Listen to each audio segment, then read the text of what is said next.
So my name is Jen Thomas, for those of you who I don't know, and I have the pleasure of introducing our esteemed speakers today, our hosts.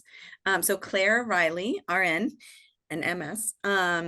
Claire has been working with True for decades. She was a director of nursing for Boulder County Hospice, which is what we used to be, from 1980 to 1985.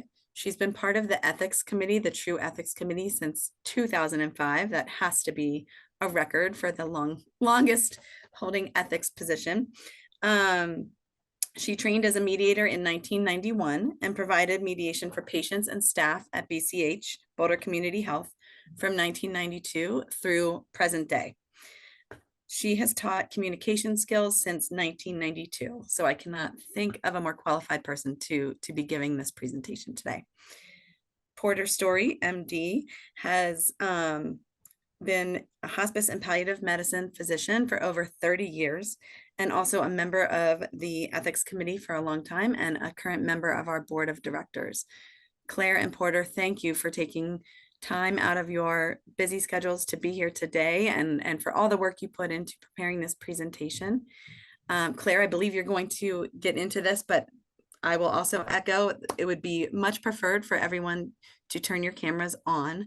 We really want this to be interactive and a conversation, and it's much easier and more pleasant to give a presentation and a talk to people rather than dark black squares on the screen. So hopefully we can see your faces, and I will turn it over to Claire. Thank you, Jen.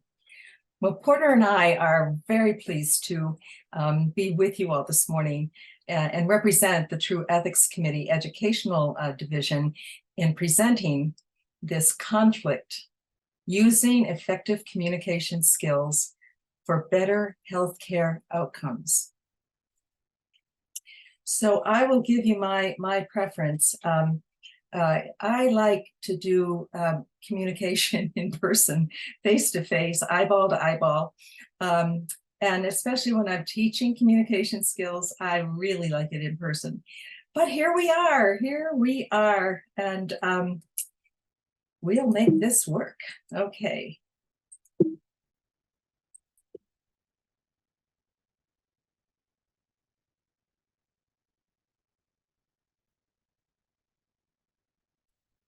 Okay, let's start with this. I want to take over from what Jen just said. Given that we do have Zoom as the venue for our communication, please do keep your cameras on. And it's not just because I want to see your pretty faces, it's because we will be interacting in the best way we can on Zoom. So that would be lovely if you would do that. And please resist the temptation to be doing other work and distractions. It's only an hour and 15 minutes. Just stay really focused, engaged with this material. If you want to ask a question or make an observation, please use the chat or raise a hand function. And Jen will be assisting us in this and facilitating the communication around that. The first part of the presentation will talk about general communication skills. That's where we all start. When we're talking about communication, good communication, effective communication skills, we can be the best communicators under the sunshine. But when the clouds come, when the conflict gets raised, then we have a little bit of a different challenge. So those are the things that we're going to be looking at, how we use our basic effective communication skills in a conflict. And we will be working with some examples. Okay, so I want to go back up to objectives. We're going to review and renew the process of effective communication. It's not rocket science. It's not going to be new to a lot of you, but if it's not new, it's a reminder constantly. When I teach it, when I take a class in communication, it's always like, oh yeah, I could do better in that area. And I find new clues. So it is our objective to focus on that. The second is to discover our barriers to effective communication. So what stands in our way? And it's individual. Mine are going to be different than yours. And the third is to explore how to use effective communication in managing conflict. Okay, 4 basic beliefs. Again, this is a personal slide that these are my basic beliefs, but think about them. My basic belief is that I only have control over my own intentions and responses. I don't know what the other is going to do, but I am responsible for me. So it's just something back here I hold. My belief system also create a vibration in my communication. And I loved it when I discovered this because I thought, okay, well, I can put this face on and I can get through this, but that's not how it happens.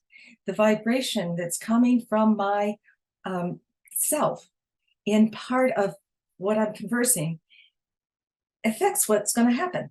So if I believe, oh, this isn't going to work, I've been around the block with this person before, it's not going to work. I just know it. And that's how you go into the setting.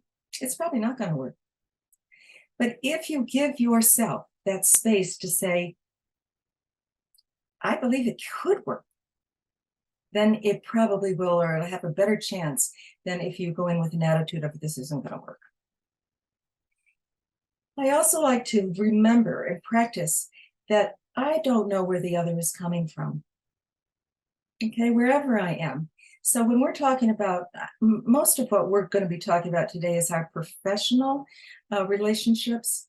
But this is also communication skills at home in our communities. It applies everywhere. I don't know that the person who looks pretty angry in front of me right now didn't just receive divorce papers from her husband, or this person had trouble in traffic and that's why they're late, and it's snowing, and I don't know where they're coming from. So I want to give them a little more leeway about, gosh, what the heck is going on? And the last one, there are no guarantees, but breathing slowly certainly helps. You're going to hear me say that over and over again. My breathing slowly helps my attention to the conflict in front of me, or the conversation in front of me. It doesn't even have to be a conflict. So in effective communication, we have 3 basic areas. The first, and I think the most important, is listening. The second is a skill of practicing framing. And the third is framing's close cousin, reframing. So we're going to take those apart one by one because that is the crux of effective communication. And the goals of effective communication is first to establish rapport between the speaker and the listener. You don't want to get into a conversation, even if it's a fun one, by just going directly right to the subject. You want to just see where the person is. Hi, how are you? Nice weather. Before there is so you want some rapport. You want agreement that we're going to do a conversation here. It might not be conflict, but we're going to do a conversation here. It also, the goal is to break down any psychological barriers between the parties. So as a mediator, I worked with a lot of power differentials, say, in the hospital. So one of the things I am aware of from my own personal experience is that, okay, I'll tell you, I have a psychological barrier that I have to face whenever I'm negotiating with a physician. And it comes from 50 years ago when I got into the field. There was a hierarchy. There was a doctor and there was a nurse, and the nurse called the doctor a doctor. And, it was all very formal. And the doctor was always right. No, I mean, mostly right. But in my mind, they're always right because psychologically, I had that barrier. And so when I negotiate, or even now when I'm dealing with a physician, I have to be really clear that that's one of my barriers. I need to break it down. I need to take it apart so that it doesn't stand as an obstacle to my getting the message to that person. Now, it's interesting that it doesn't happen with female doctors. So there's also a cultural male-female piece in there that I have to be aware of. So when we're going through this, and we will be looking at some styles, conflict styles. Think about your own personal. I'm not going to ask you to reveal them, but think about your own personal barriers. What might make it worse? What are the walls that stand between you and the other person having a good conversation? And if the wall is only a half a wall, well, you're going to trip over it sooner or later. So it's just something to be aware of. The third one is to clarify the issues and the interests. So often when we get into something, we have an idea, we have a story of what is being presented to us. We have a story about who that person is, what they're bringing. And so we do not want to go on that knowledge. We want to clarify, what are we talking about here? And what is your interest? What is my interest? Interest is a word we use a lot in mediation circles because it separates the want from the need. And interest is something that someone needs. They cannot continue to work here without that need being satisfied. Now, what do they want? Oh, they want all kinds of things, but that's not the need, the basic interest. So when you're looking for solutions, it's really important to know what the interest is. What are you going to be negotiating for both parties to have a win-win? And the last one, to move to mutual understanding. So the goal, if that's the goal you're headed towards, mutual understanding, then all of these pieces could fall into place and make it easier for you and the person you're conversing with to get there. And again, if this is something you're practicing, you don't know how they're going to respond. There's no guarantee. So listening, right? My very, very favorite, listening. Listening is primarily an attitude. It is not a behavior.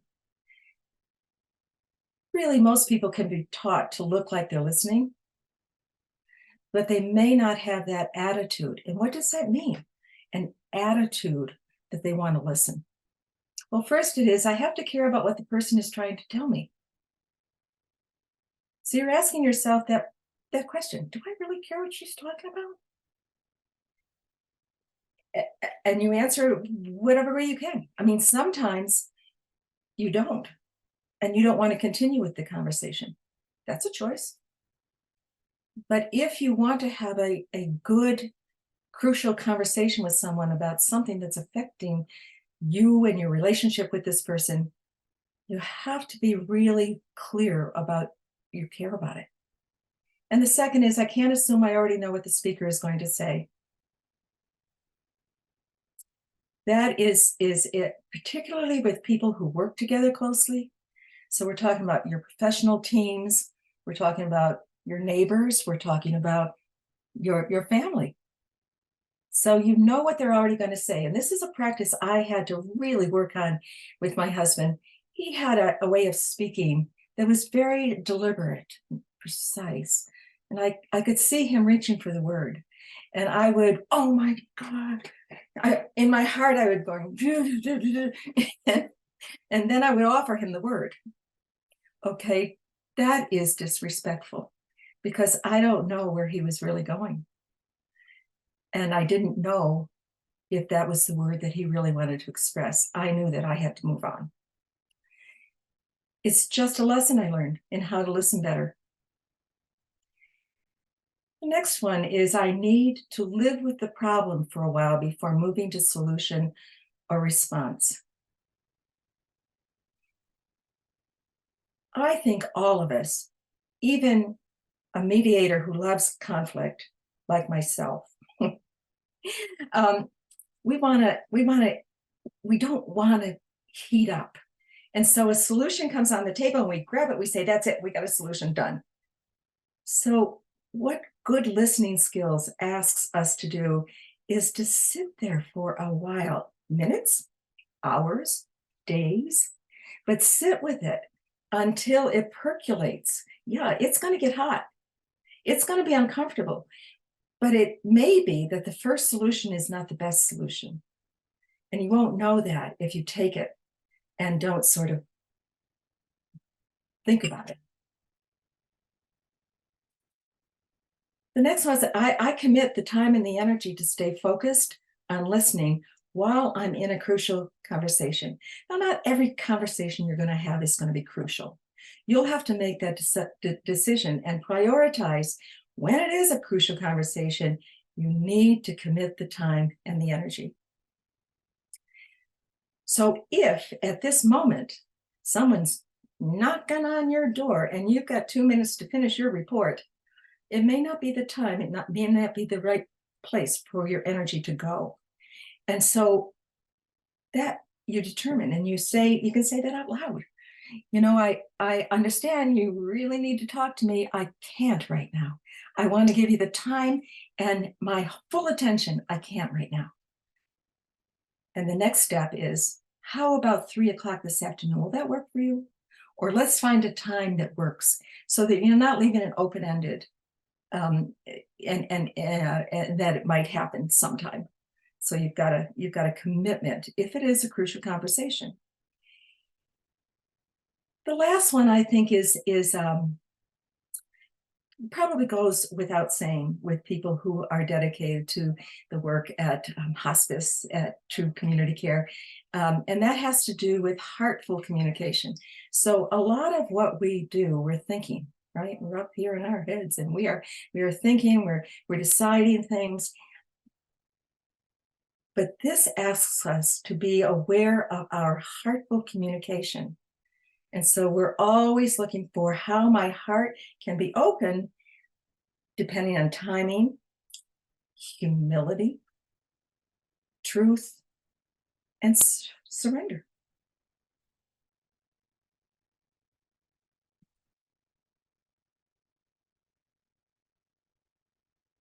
Any comments? Okay. Let's go to the listening traps. Now, there are lots of what I categorize as listening traps.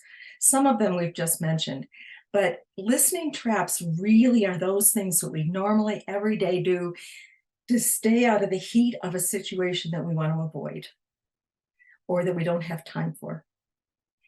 And so listening really demands of us 100% of our attention. 100% of our attention for a crucial conversation. I cannot be letting my mind wander and thinking about something else when I'm supposedly listening to the other. So I may have learned how to look like I'm listening, but I need I can't be making my grocery list, or I've got to pick the kids up on the way. I can't be doing any of that. Put it aside. It'll be there when we're done. But give it 100% of your listening. Same with the next one. Are you prone to tune the other person out? Because you're going to prepare your response because you know you're right, or they've got it all wrong. So instead of listening, my head's going boop, boop, boop, boop, boop, boop, and then I'll say this and I'll say that, and I'm right. It's tempting, and we do it all the time, but that's not the best way to get to a solution that works.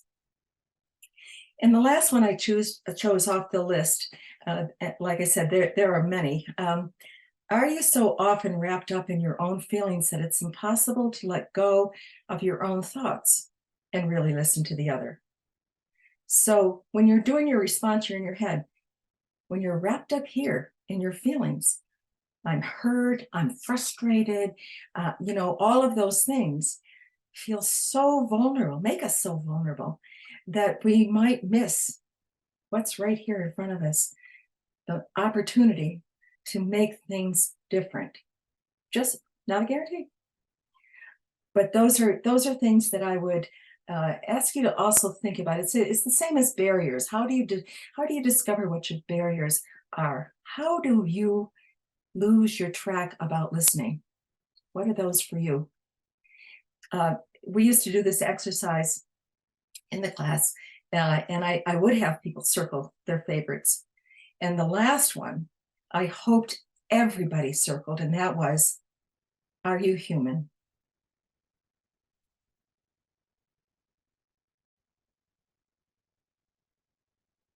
So active listening has two parts. But active listening, per definition, allows for the exchange of energy between the speaker and the listener while the speaker's speaking and the listener is listening. So there is stuff going on, right? All the time. And when let's say it's two people, there's stuff going on all the time. Active listening verifies that the message has been sent. So I want to verify that I got this message from you, Porter. I want to verify the truth of that. And then I want to validate the content, the feelings, and the emotions that I heard. So again, it's a verbal way of saying more. I want to encourage you to share more. And by that, I want to build rapport. I want to help continue to build rapport. So I'm giving you this opportunity to come to me and tell me what's going on. It's an invitation to communicate. And the last is it increases the likelihood of successful problem solving. If both people have the experience of being validated, being heard, being encouraged to own the issue for them, the likelihood of finding a solution that's working is greater.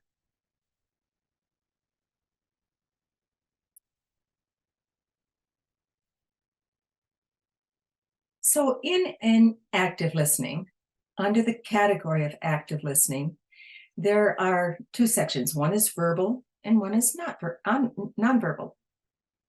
In verbal, we do those things of, tell me more, or please go on. Okay, you're underlining the invitation. Uh-huh. That's one of my favorites. Uh-huh. I hear you. Okay, I'm not saying I agree. That's not an agreement. It is a validation of, really, I want more. And it's very important that it's a really, not a really. Okay, so we'll talk in a minute about the nonverbal, but they go hand in hand. You have to have both, and they have to be synchronistic. So in the verbal part, you are restating, you're clarifying, and you're summarizing. Now, I always say, when you've got the, you've got the gist, and you're verbally restating, clarifying, summarizing, it's a win-win. Because if you use, really, I hear you are really suffering, and you're right, then you're right. If you don't get it, if it's not right, the person you're speaking to can clarify, and that's a win, right? No, you didn't hear me. Okay, please tell me more.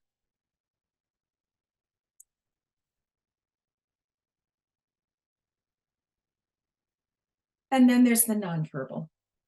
Nonverbal, I think, is so important.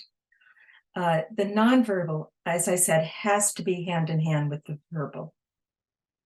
The nonverbal really says the message. It holds the message. The words are only content, but this is where it really happens. And so we have this acronym that we created a while ago, and it's called SOFTEN.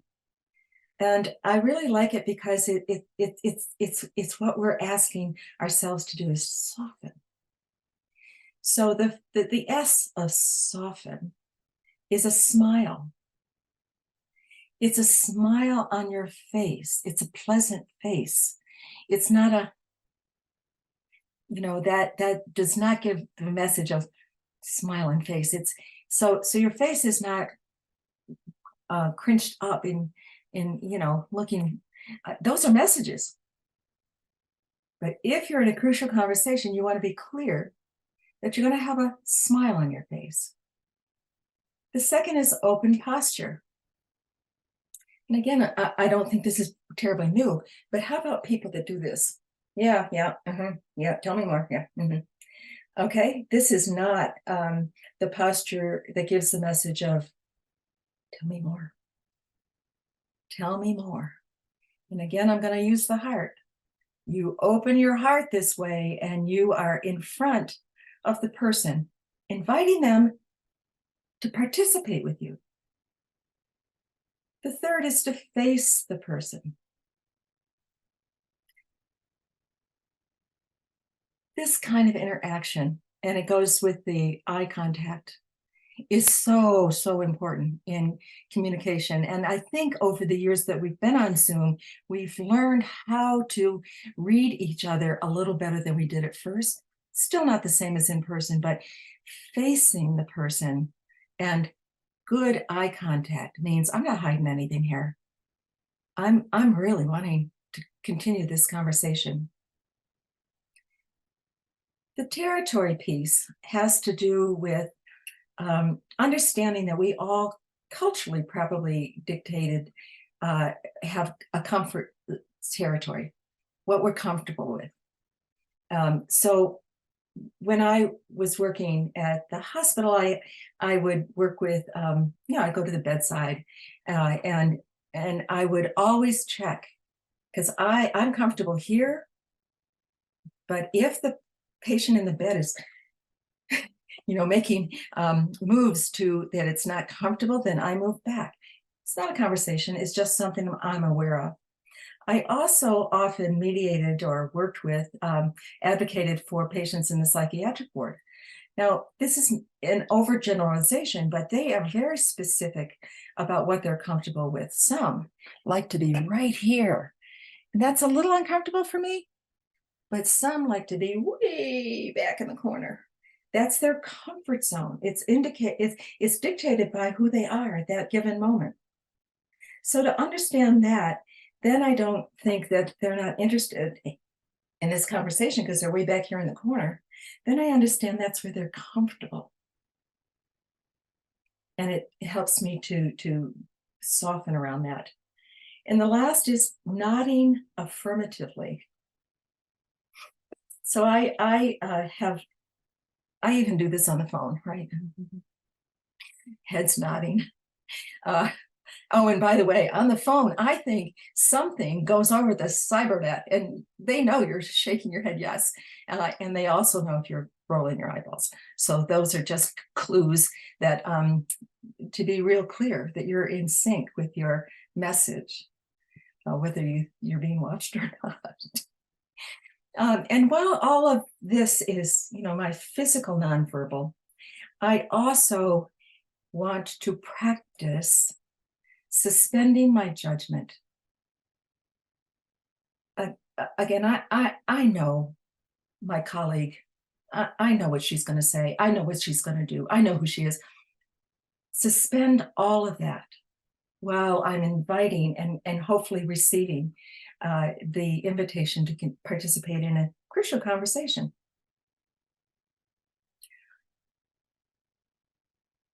Accepting silence. Most of us, a lot of us are probably uncomfortable with silence, especially in a kind of a heated situation. But a lot happens in silence. And so when a silence happens, and I'm not sure where it's going, and I'm assuming that the person I'm talking to doesn't know where it's going, even if I'm a mediator, mediating a case, I may not know what the next step is. But I'm accepting the silence. And what am I doing in the silence?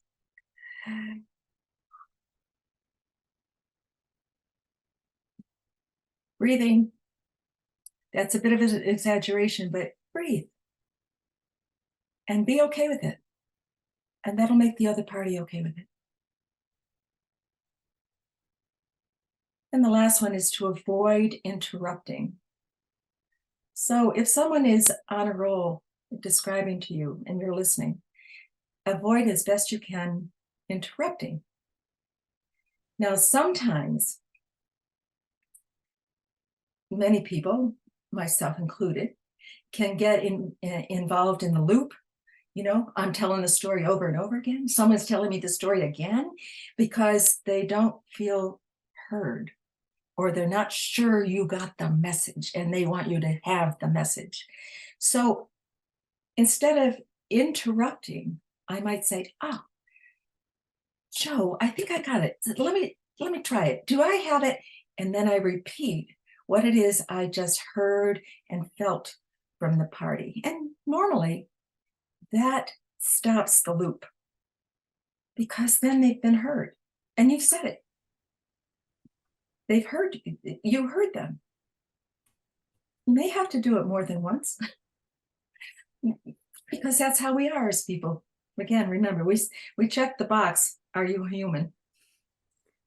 And Claire, this is not me interrupting. This is me pausing for a question. Okay, great. And Eben, if you could come off mute, I'd love for you to ask your question so we can dialogue about it. Oh, well, let's see. I'll try to read it because it took me a little while to work it out.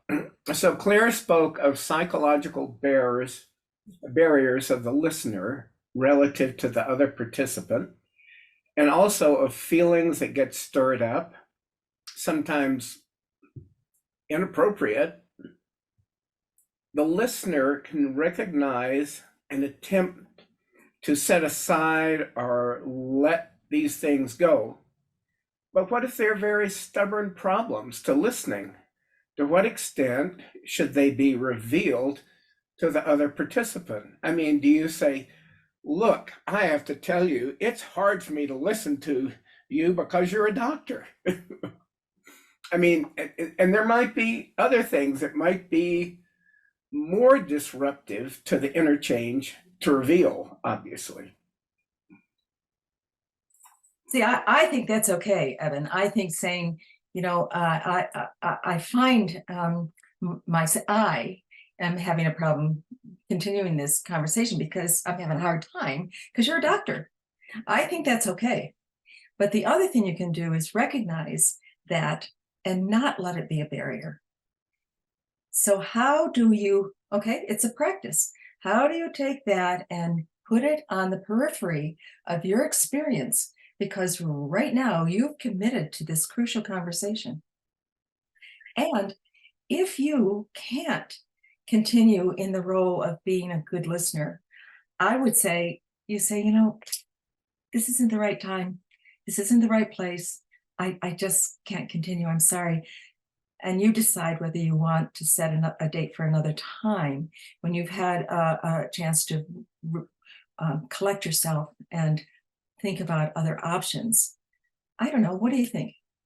Well, I think some of the things that could be raised could be very disruptive to the whole situation. But perhaps they won't be too disruptive if they are raised in such a way that tries to avoid laying any fault at the feet of the other person. You know, Great. I just have this thing that I've always struggled with. It is always hard for me to listen to somebody who da da da da da da da, and try to make it as it's my fault as much as possible. It's my barrier. I guess that would be my idea. Right.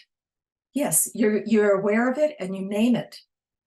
This kind of behavior or this kind of person or this kind of whatever it is that you identify, you name it.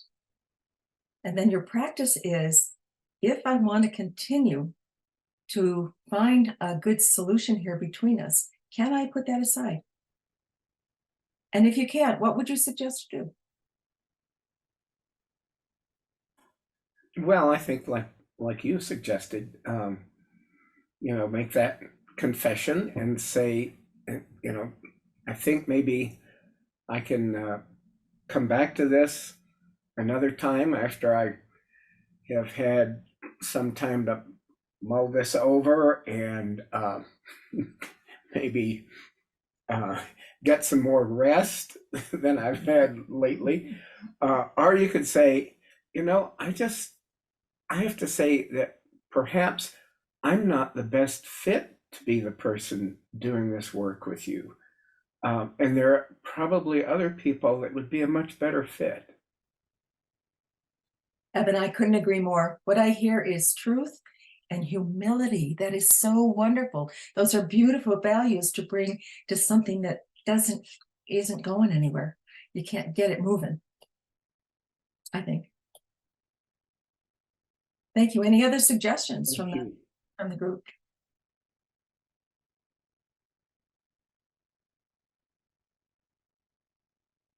Okay, let's go on to our first exercise in listening. Claire, So, actually, sorry, there's one more that just came up in the chat. Someone asked, how does one best engage a colleague who doesn't listen and who talks over you or talks down to you? Yeah, that's a hard one. So I guess I would suggest that you use all the tricks in your bag. So you're using the nonverbal. You're telling the truth again. You know, I think I have problems with our conversations, and it's because of your overriding me. And I'm asking, is it possible that we could not interrupt each other in this next half hour that we have set aside to talk? Or something that acknowledges it. In a few minutes, we're going to do the I versus you messages, but you say, I'm having a problem with it. I find it so hard because it feels demeaning to me, or whatever it is. I think it's okay to say that out loud. And another question, Claire, what if you cannot use the nonverbal when most interactions are online, perhaps through email or chat? Yeah.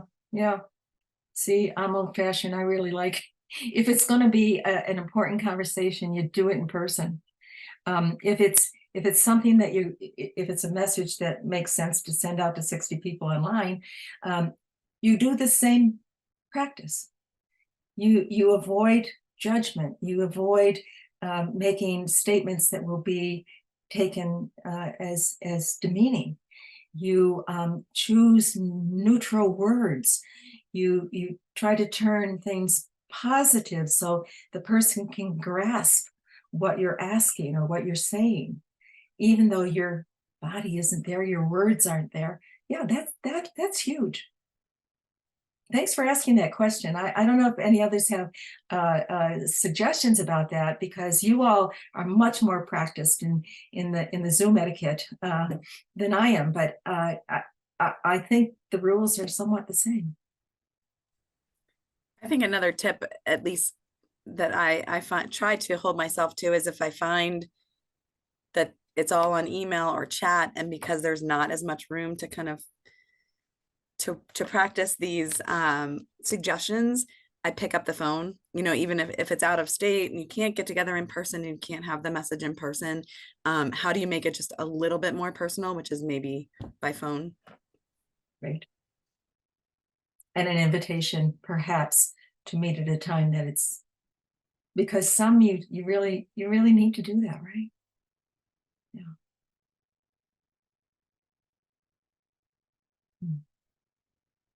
I'll think more about that one. Okay, to move on to the first exercise. Porter and I tried hard not to give any credentials to the people who we're using in our exercises, because it can happen anywhere. It can be a nurse, it can be a CNA, it can be the person from the business office, it can be the wonderful person at the front desk greeting people every day. I mean, it comes up everywhere. So a lot of it is around patients, but it could be anybody around patients. In her usual haste, harried Harriet zipped into Mr. K's room to remove his dinner tray. Realizing that he had not eaten very much, she said, "You have got to eat better or you will not feel better," as she headed quickly for the door. "But I can't eat that," he said. "Looks to me like you didn't even try." Harriet spewed back and recorded his not wanting to eat in the medical record. So having just looked at the softened cues, what might Harriet have done better? Throw out a few things, and then we have one that we put together. She could have asked, or she could have asked, what is it about tonight's meal that didn't meet your desire to want to eat? Yeah, because she really doesn't know. Yeah. Great. What else might she have done in conjunction with saying, you know, what is not right here for you? How about some nonverbal stuff? She could have slowed down. She could have slowed down. Oh, I like that one a lot. Yes. Yes. Yes. Slowing down, what does that say to the patient? I care about you. I know you have something right now that isn't okay. Let me take a minute to take care of it. Or at least hear what I might do differently. Yeah, great. You could have not made assumptions. Come from a curious stance instead of a knowing stance. Yeah. And putting it in the medical record, I mean, that's, you know, that's pretty committal. Yes. All good suggestions. I would also like to suggest that any one of these would have been in the same time frame as she took to have the conversation she had with him. So in my memory, you know, we are all busy. You guys are busier than we were when we were in practice, but it can come across as non-caring, and it doesn't take a lot of time to slow down and hear how you might. And what I experienced in my career was that if you don't, it gets bigger and it comes back, and it takes more time. So yeah, those are all great. Porter, what did we come up with? Well, Harriet could have entered the room with a smile, seeming not to be in a hurry, and noticed that he had not eaten well. So she pulls up a chair and faces the patient. And then with good eye contact says, I notice you haven't eaten very much. Is there some way I can help? Harriet could also have not been so harried. She could have gotten a better night's sleep and listened to this presentation, and when she sat down, smiled a bit and opened up her posture and faced the patient and respected his territory and nodded when he said something. So you can just imagine that even these little things could have changed the character of the whole interaction. But some of you have good thoughts too. Absolutely. And Porter, I think I think if I were in this situation and I were dashing around harried, I would love it if a colleague like you would come up and say, Claire, you're on full speed today. What's going on? Can I help you? You know, so we get each other's backs whenever we can about some interaction that we notice hasn't gone well. It's not a judgment. It's a helping hand. Just a thought. Thank you. Okay, Aikido in communication. Is anybody here ever studied Aikido, practiced Aikido? Any hands? Usually there's one or two. It's a See, Janet Denny is raising 2 hands. hands, yay! And maybe more. Wonderful. So Aikido is a wonderful martial art that uses the energy of the attacker to deflect an assault and avoid violence. The practitioner respects the attacker and joins the energy of the attacker's energy rather than resisting the energy.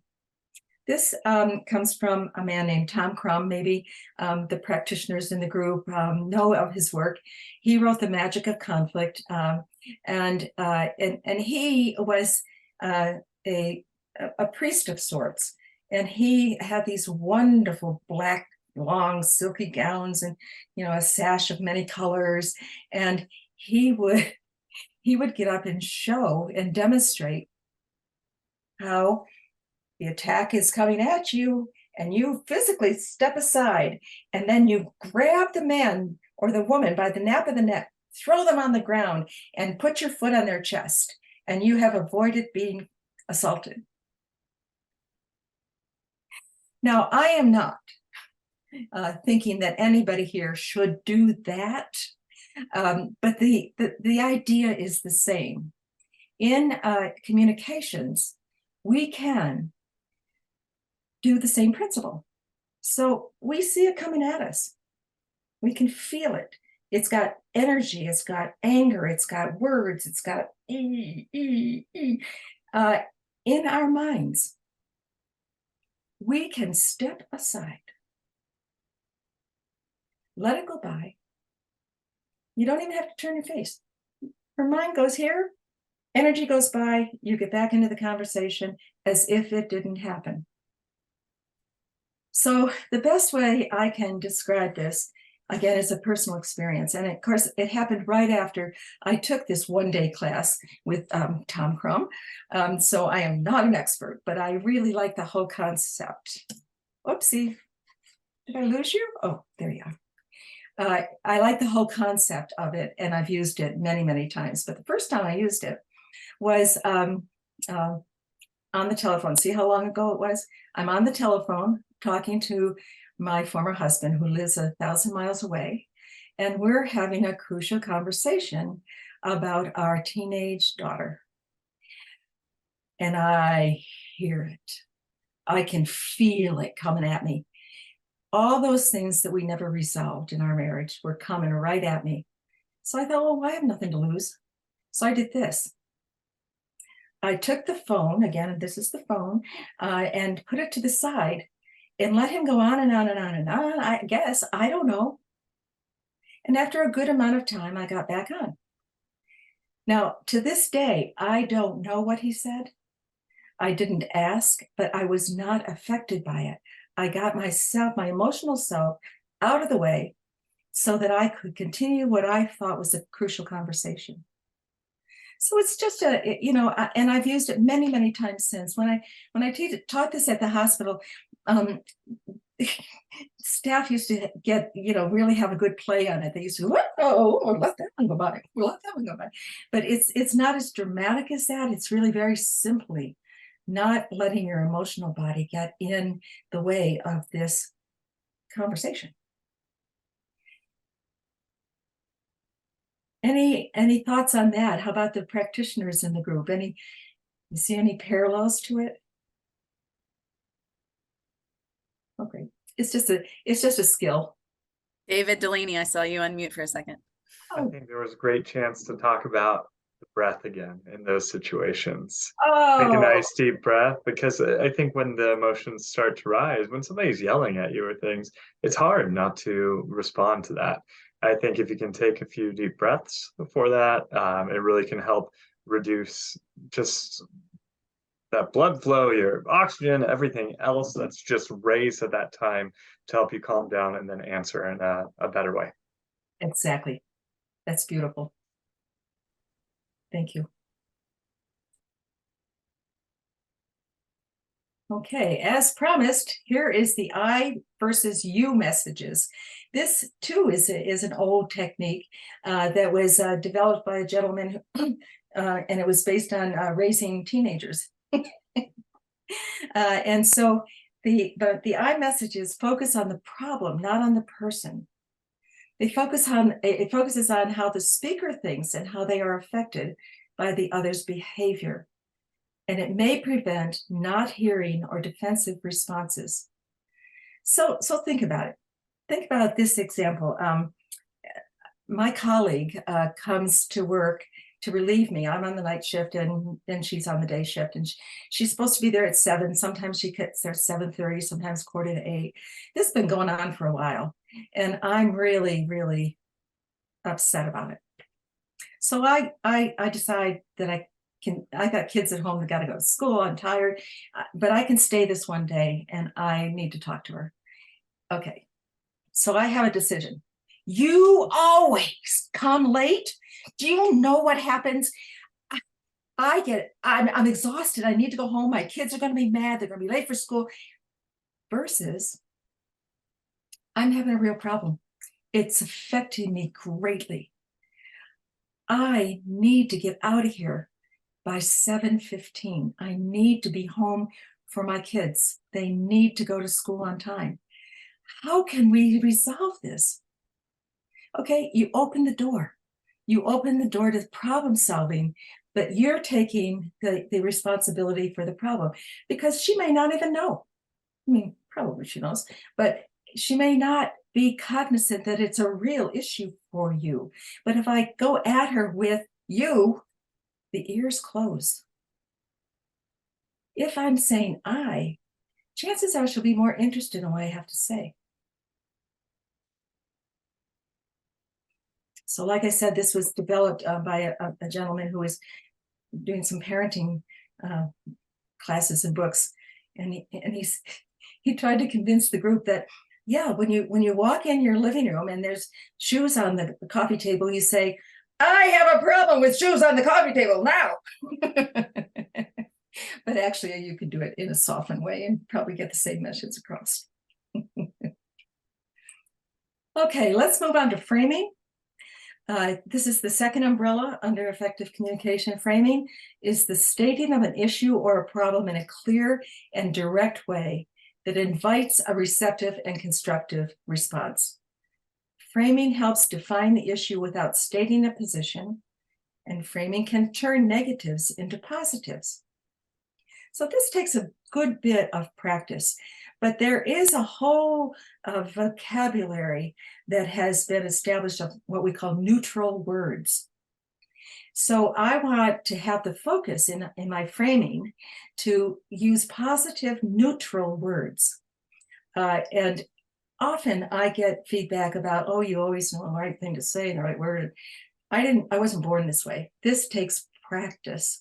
And using neutral words changed the whole way I communicate. So anyway, for what that's worth, instead of saying, I don't know, you could say, I think I can help you find the answer. It's a whole different way of relating to another person. And again, we're talking about the work situation in this presentation, but it could be anywhere. My favorite is the next one. I was a nurse for 50 years. We are short-staffed. We are short-staffed. We are short-staffed. How many times could we say it? Thousands. Patients don't want to hear that. That doesn't make them feel better. That doesn't make anybody feel better. But if you were to say something like, we're really busy, but I do have time for you. And if it's not enough time, then you make an agreement to come back at another time. But to say we're short-staffed is not an answer that really helps people feel settled. The next one is a lot like it. It's not my fault. I can't believe they haven't helped you yet. Okay, so who am I putting down? My colleagues. They haven't helped you yet? Instead, you say, God, I'm sorry that happened. You don't go into the details. You say, what can I do to help you now? I'm here now. Sorry, I'm here now. Does that make sense? How to just kind of flip it into a more positive. People want to work on finding solutions when they feel like there's a positive probability of working together. But if it's a lot of doors sort of shut, it doesn't go often very well. Let's use this framing exercise to see what I'm talking about. Let's talk about the patient who moved in with his daughter several years ago after his wife died. And he was no longer able to manage the farm on his own. He has congestive heart failure, COPD, low cardiac ejection fraction, high CO2, and cardiac medication needs. He declines oxygen at home because it interferes with his cigarette smoking. He has decisional capacity. He does not have a signed medical power of attorney. He has requested MAID, medical aid in dying, but he doesn't meet the criteria. And he has begun to speak of suicide, which is very upsetting to his daughter. So let's work together on what conflict statement could we make that includes the essence of the friction and takes into consideration both the patient and the daughter. So we're framing this so that both people can understand what it is we're focused on. Because remember, when we're in conflict or when we're we're in chaos. So we haven't been able to sort out and settle down. So what might we say to create this statement?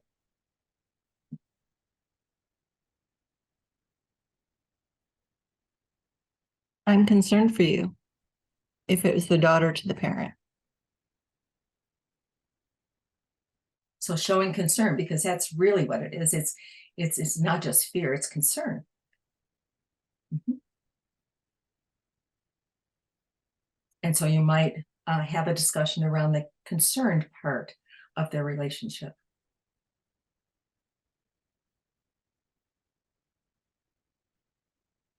Okay, I'm going to go to the next slide, which has our framing option. And again, these are options.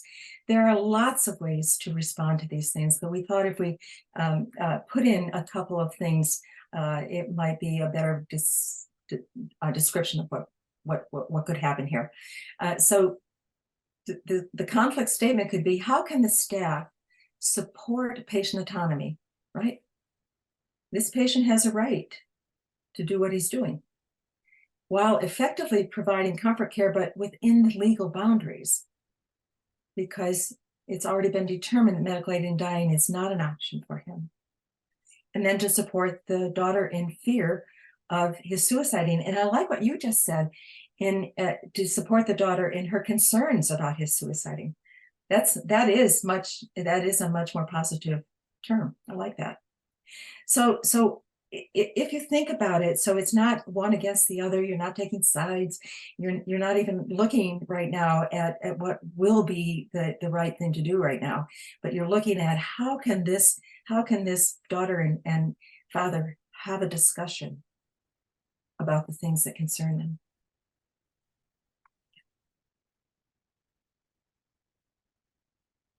Okay, anything else on this one? Reframing, the close cousin of framing, is the process of changing how a person conceptualizes their own or another's attitude, behavior, or issue. It is the skill of restating the structure of a situation in a way that is accurate, yet easier for the other to access. In reframing, we often are organizing the message. The listener reflects back the content of the speaker's message in a way that makes the message easier to work with. So it's a lot like framing, but you've received something that has a lot of toxic, value-laden language in it, and you want to reflect it back. Okay, here's what we're going to work with. So how do you do that in a way that reframes not just the content? You're not reframing the content or the intensity, but you may want to take out some of that toxic language and reframe it. So now you're talking about something people can focus on. The steps in reframing are to listen, first of all, focus to hear the feelings and the message and the interests, because you never want to reframe something and leave out one of those three. You really want the feelings to be in there, the message, the content, and the interests, but in a different format so that it's workable. Ignore the toxic or the value-laden language. restate the problem in neutral, resolvable terms, and check with the speaker to confirm that the reframe accurately reflects their feelings and interests. Does that make sense? So again, it's another way to encourage, let's keep going here. Let's keep going here. The reframe makes it easier to come together on it. Okay, here's a reframing opportunity. There was a 66-year-old patient who was admitted to Landmark with a severe dementia, but otherwise healthy. She displayed verbally aggressive behavior and then became physically assaultive to staff and other residents.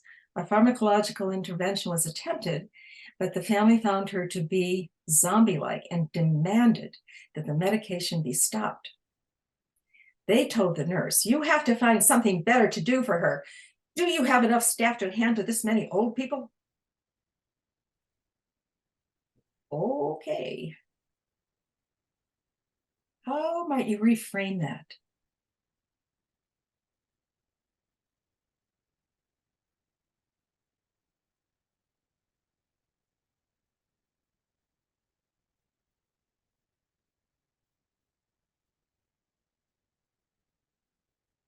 Maybe reframe it from a position of, from the topic of safety. What would be safe for their loved one and for staff and for the other residents?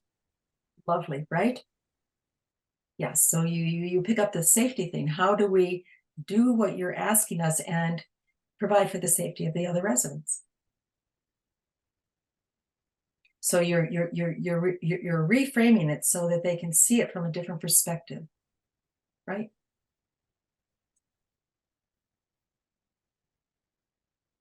Very close to what we came up with, the possible reframe. Porter, do you want to read this?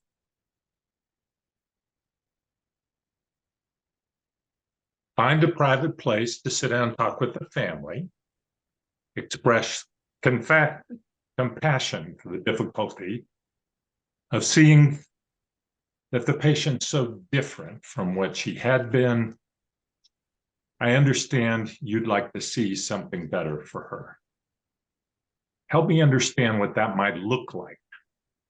And what might we do differently in caring for her while we're addressing the safety needs of the others? Just like we said, is try to get some ideas from the family about how to help here, how to make this better.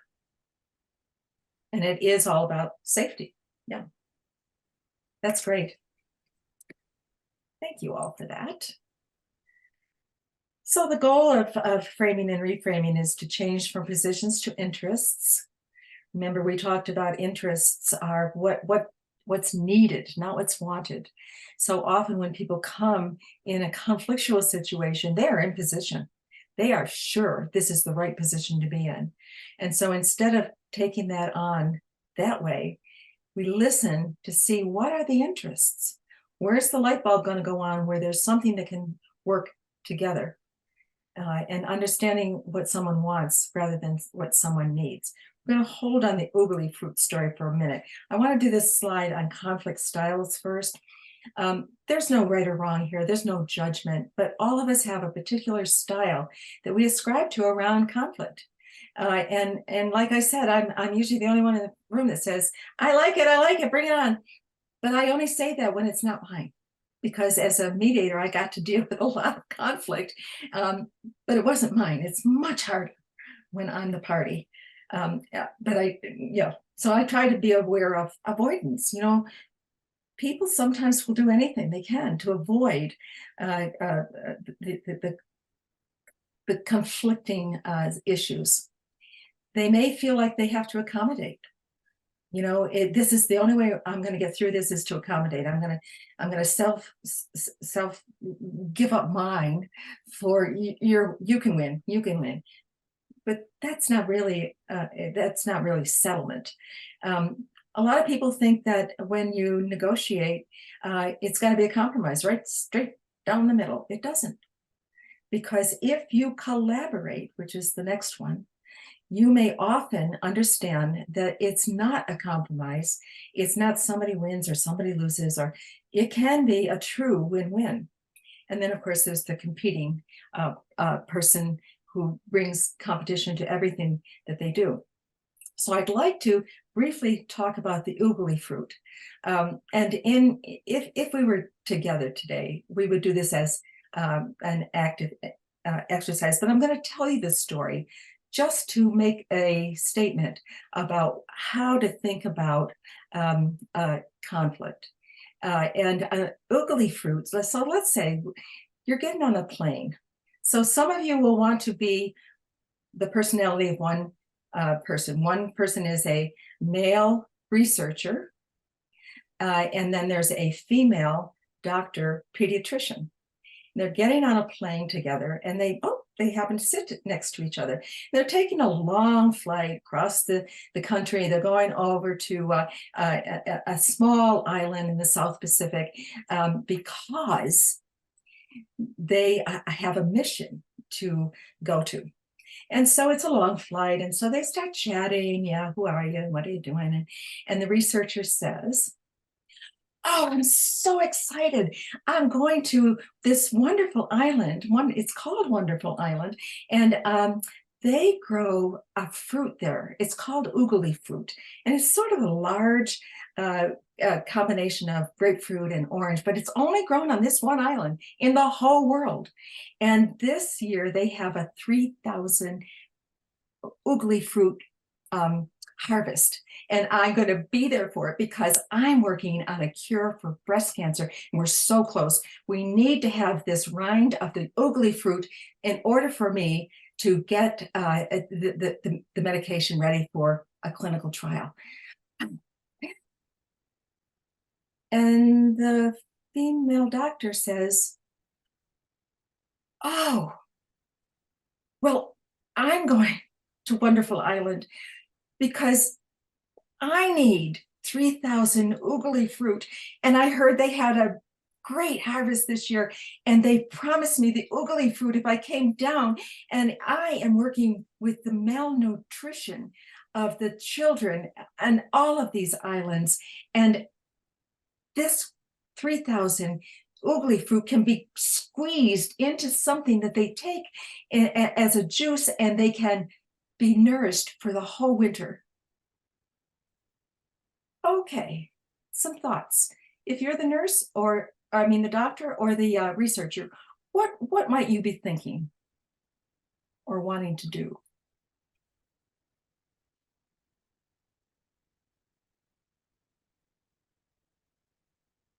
Ideas? Maybe defend why I need it more. You bet. I'm going to defend it. My cause is better than yours. Children and women with breast cancer. Yeah. Could they find a way so that the researcher gets the rind and the pediatrician gets the juice? That's the point. Thank you. That is actually the point, because in their conversation, they may have initially missed that point. So if you're coming from a place of collaboration, you're always looking, okay, yeah, sure, they could argue over the most important greater good. They could talk about, well, I've got more money than you, or how much money is it going to take, or we could split it down the middle, or right, it's not going to work for anybody. There are options, but when you're looking at that in your head, being so concerned about your project not getting what it needs, you miss the point that the researcher needed the rind and the doctor needed the juice. Thank you very much. That was great.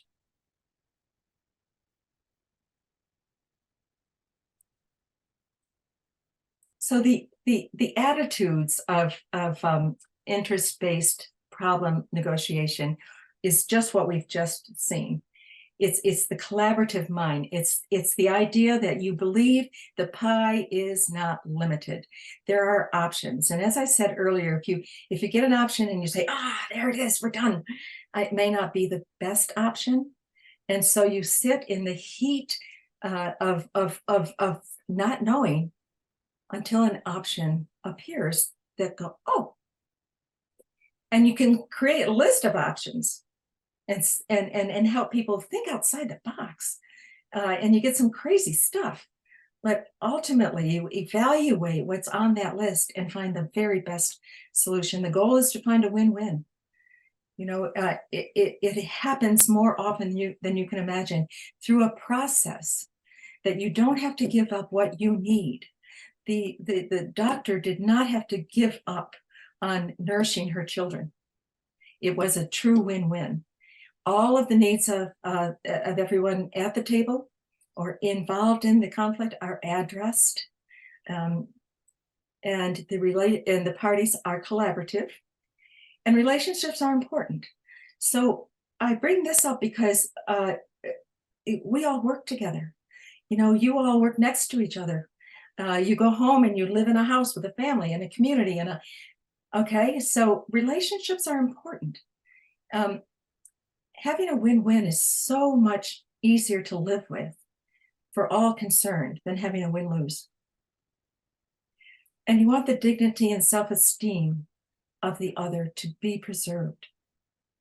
How can you help save face, get what you need, get what he or she needs, and help each other save face? What needs to be done in order to preserve that dignity?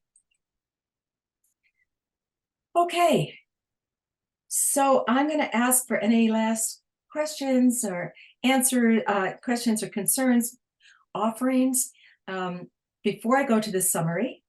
And I will ask Porter and I can stay on for a bit if we can't do that all before 1 o'clock. Okay, so in the summary, this is exactly from the slides we've just looked at. Take care of yourself, know yourself, and be clear about what your concerns are. Consider the timing and the space. It's really important, probably not in the middle of the cafeteria, you know, to have a real a good conflict resolution session. And the timing, again, be clear what time you have for it to happen. Listen with caring curiosity. You brought that up earlier. Thank you. I'm sorry, I don't have your name. Oh, Leanne. Yes, thank you. Use I statements that tell the truth without blaming or attacking. Use the skills of framing and reframing. And the more you use it, the easier it comes. It just starts to be another language for you. Don't raise the issue by suggesting the solution. Sit in the fire for a while. It's going to get warm. Move from having to be right to searching for options. Big takeaway. Yeah. And focus on what can change, and that is the future. So, along with courage, remember to breathe, as David has helped underline for us. Long, slow, deep breaths. It'll all be okay. I want to thank you all today for your attention, and I want to underline that the Ethics Committee, which Porter and I represent here today, is easily available. If an ethics concern ever would come to your attention and you would like us, you contact your clinical manager and talk it through and see if this is indeed something that can be referred to ethics. And I can tell you that most all of us on ethics do practice this effective communication tool, these tools, because that's hard stuff, right? So thank you. Claire, I just want to add, because I see a lot of volunteers on here, which is awesome. If you also have an ethics concern that you want to raise, something in a patient interaction or something happening, just talk to Wendy and she can bring it up through to the committee. Great, thank you.